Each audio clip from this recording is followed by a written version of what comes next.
भरपूर जणांना आहे ना महाराजांचा इतिहास माहीत नाहीये. तर फॅमिली प्रथम तुम्हा सर्वांना आहे ना शिवाजी महाराजांच्या जयंतीच्या खूप खूप शुभेच्छा बरं का. आणि ह्या वर्षी आम्ही महाराजांच्या गाण्यावरती रील्स वगैरे काही बनवणार नाहीयेत.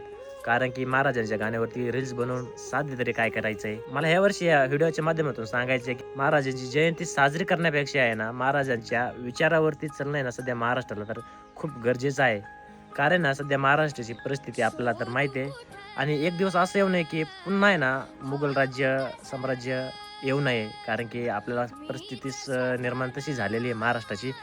आणि हो, भरपूर जणांना आहे ना महाराजांबद्दल आता इतिहास माहीत नाही आहे. कारण की इतिहास महाराजांचा हा मागं पडत चाललेला आहे. आता मी भरपूर गेस करत आलेलो आहे.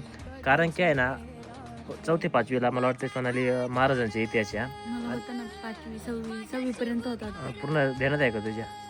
विसरले आता. विसरतं माणूस. आणि 4थी, 5वी, 6वीला म्हणजे विद्यार्थी असतात ना ते फक्त आहे ना इतिहासाकडे एक अभ्यासक्रम म्हणून पाहतात बरं का. तेव्हा आणि आता असं वाटतं तेव्हा जर लक्ष दिलं असतं तेव्हाच माहित असतं पण आता ते काहीच आठवत नाही.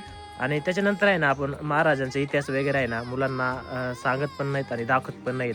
त्यामुळं एक सगळ्यांना विनंती आहे ज्यावेळेस आपले मुलं कळती होतील ना त्यावेळेस त्यांना आहे ना आलतू फालतू बघण्यापेक्षा आहे ना महाराजांच्या मालिका महाराजांच्या कथा वगैरे आहे ना मोबाईलवरती लावून देत जा. कारण काय आहे ना महाराजांच्या कथा वगैरे जर ऐकल्या ना किंवा महाराजांची संभाजी महाराजांची जर सिरियल जर पाहिली ना तर ते पाहून आहे ना खरंच रक्त सळसळतं आणि आपले जे विचार आहेत ना ते खरंच बदलतात बरं का.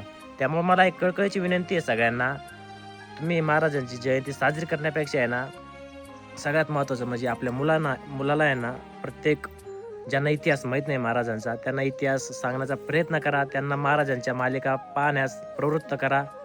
आणि त्याशिवाय आहे ना म्हणजे त्यांच्या विचारावर आपण चालू शकत नाही आहेत. आपण असं तोंडी थोडाफार सांगू शकतो महाराजांनी हे केलं महाराजांनी ते केलं. परंतु महाराजांनी खरंच किती त्याग केलेला आहे. त्या काळात किती जणांनी बलिदान केलेलं आहे हे साम्राज्य मिळवण्यासाठी. त्यामुळे आहे ना सगळ्या ज्या मुलांना आहे ना इतिहास सांगत चाला. फॅमिलीने एके जागी बसून आहे ना ती सिरियल वगैरे पाहत जा बरं का. तर पुन्हा एकदा तुम्हा सर्वांना आहे ना शिवजयंतीच्या खूप खूप शुभेच्छा. हॅपी शिवजयंती. माझ्या राजा